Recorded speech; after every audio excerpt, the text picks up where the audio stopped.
Hi, I'm Jeffrey. Hi, I'm Storm. Hi, I'm Cody. Hey, I'm Frazier. And we are PISOSF.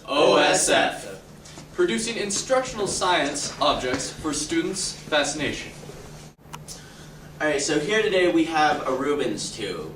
And so it's a 6-foot long copper pipe, and in the top we've drilled holes at every 1-inch increment, about 6 inches from the side.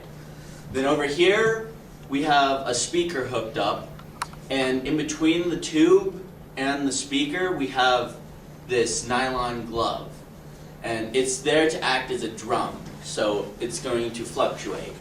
And then here we have our methane that we're going to be sending through. Ready, Alex?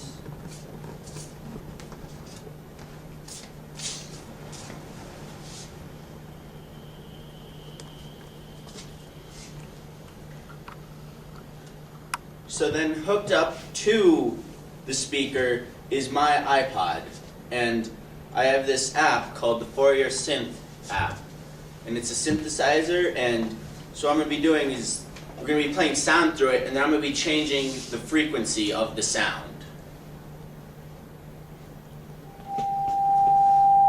Alright, turn it up a little, Alex. Alright, there we go. So what we have here is we have about 654.6 hertz going through. Here we have our crests and our trough. And so what's happening is as we're playing sound through, the membrane here is fluctuating like this. And so what's happening is the sound is the methane is being compressed here and decompressed here. So that's why we have these crests and troughs.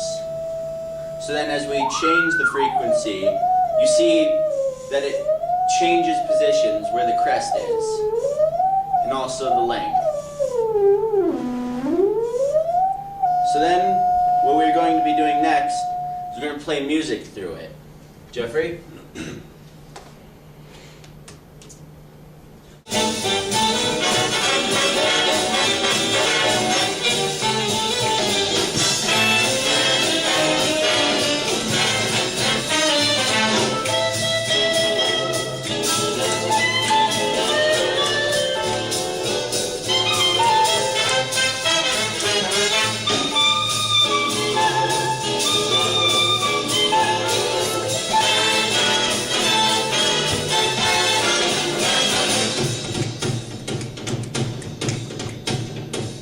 So this is about the third version of our Rubens Tube we've had so far. Yeah. So what happened is, with our first Rubens Tube, so we've stayed with the same pipe, but with our first Rubens Tube is, we drilled the holes too big and too close to each other, at about half-inch increments. And it was all just one flame across, so we couldn't get any variation.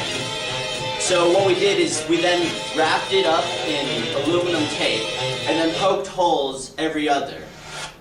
And then that worked pretty well, and I liked that.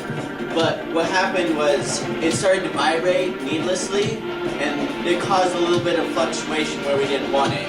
So we took off the aluminum tape, and then we flipped over the Rubens Tube and drilled the holes right here.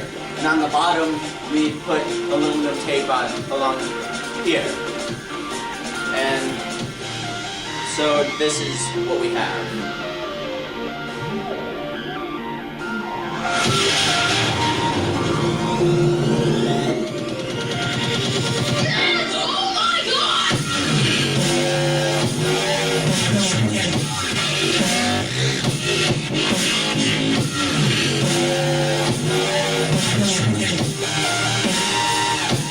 Alright, thank you. We've been PISOF, and go build yourself another science experiment. Our Rubens Tubes likes jazz music, so we prefer to play jazz music or techno.